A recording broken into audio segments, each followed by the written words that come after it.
2 दिन पहले चंडीगढ़ के एक निजी स्कूल में पेड़ गिर जाने से एक बच्ची की मौत हो गई। एक बच्ची का हाथ काटना पड़ा। वहीं स्कूल प्रबंधन का एक स्टाफ अभी तक कोमा में है। ये सारा आरोप लगा 250 साल पुराने स्कूल परिसर में स्थित एक हेरिटेज पेड़ पर। हेरिटेज पेड़ ने अपनी दुख भरी दास्तान बयां करते हुए हमारे संवाददाता से क्या कुछ कहा, ये सुनना आपके लिए ज़रूरी है।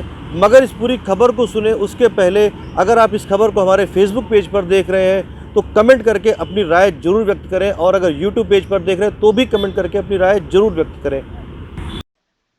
रिपोर्टर भैया, मैं अपने जीवन काल के 250 साल पूरे कर चुका हूँ।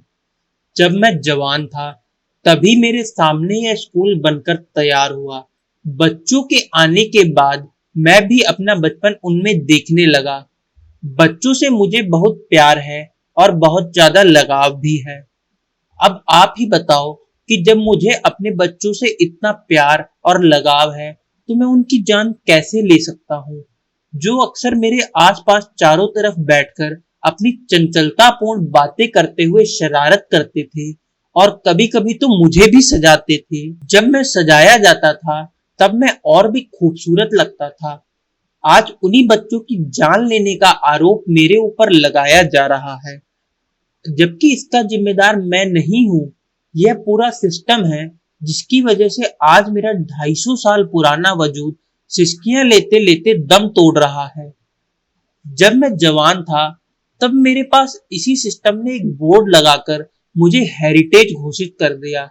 मैं बहुत खुश हुआ जब मुझे हेरिटेज घोषित किया गया, लेकिन मुझे कहां पता था कि हेरिटेज का मतलब क्या होता है।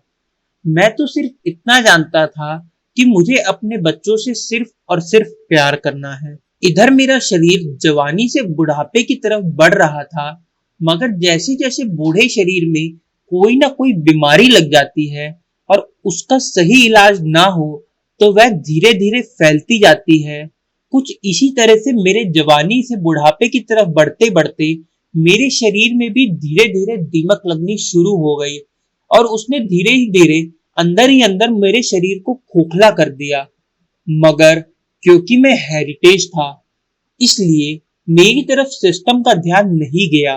ऊपर से जवान, बोर्ड पर हेरिटेज, अंदर से बूढ़ा, मैं धीरे धीरे खोखला होता जा रहा था। मगर मैं अपनी दास्तां कहता तो किसे कहता।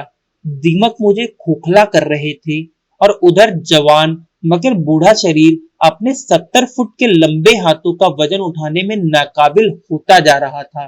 दर्द बेइंतहा था, मगर बच्चों की खुशी के आगे यह बूढ़ा दादा अंदर ही अंदर अपने आंसू बहाता रहा और अपना दर्द अंतिम समय तक किसी से न कह पाया। 8 जुलाई 2022 का वह शुक्रवार, जब मेरे प्यारे बच्चे मेरी गोद में बैठकर अटखेलियां कर रहे थे और मैं अंदर ही अंदर बेइंतहा दर्द से तड़प रहा था। मेरी आंखों में आंसू तो थे, निकल भी रहे थे, मगर जमीन पर गिर इस वजह से नहीं रहे थे क्योंकि मेरे गोद में मेरे बच्चे मेरे साथ अटखेलियां कर रहे थे। अब आप ही बताओ भैया कि कोई दादा अपनी गोद में खेल रहे बच्चों पर आंसू गिरा सकता है? फिर मैं अपने आंसू अपने प्यारे बच्चों पर कैसे गिरा देता, जिन्होंने मेरी गोद में खेलकर बड़े होकर काबिल अफसर, बड़े व्यवसायी, समाज सेवी या कुछ और बनना है।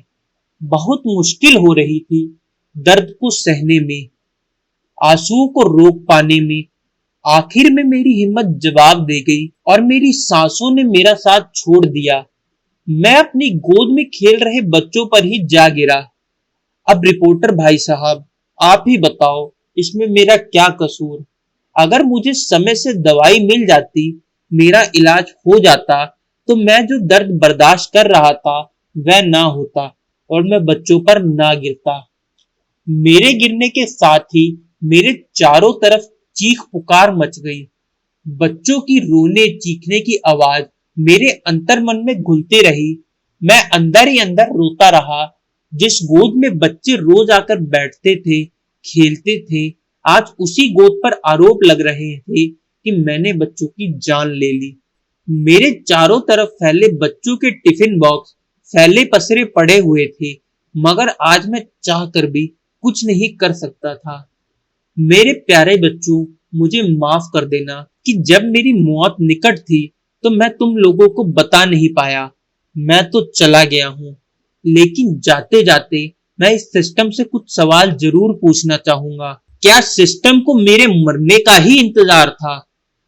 इस सिस्टम ने मुझे हेरिटेज तो घोषित कर दिया, मगर सिस्टम को आज अपने आप से पूछना चाहिए, क्या मुझे हेरिटेज वाली दवाइयां दी गई? मैं तो चला गया हूं, मगर इसी सिस्टम को बता देना चाहता हूं कि मेरे परिवार के और भी सदस्य मेरे आसपास अभी भी मौजूद हैं। उनका ख्याल कर लेना, वरना जो आरोप मैं लेकर जा रहा हूं, कहीं ऐसा ही आरोप उनके ऊपर भी ना लग जाए। रिपोर्टर भैया, आपसे मुझे पूरी उम्मीद है कि आप मेरी इस अंतर्मन की व्यथा को लोगों तक जरूर पहुंचाएंगे, ताकि जो लोग इस घटना के लिए मुझे जिम्मेदार समझ रहे हैं, उन्हें पता चलेगा कि इस घटना के लिए मैं नहीं, वह सिस्टम जिम्मेदार है जिस पर आप भी निर्भर हैं। तो ये थी उस पीपल के पेड़ की हमारे रिपोर्टर की बातचीत का कुछ अंश।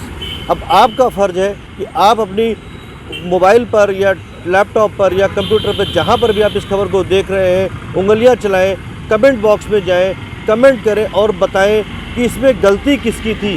क्या पीपल के पेड़ की थी या उस सिस्टम की जिस पर सवाल पीपल के पेड़ ने खड़े किए हैं।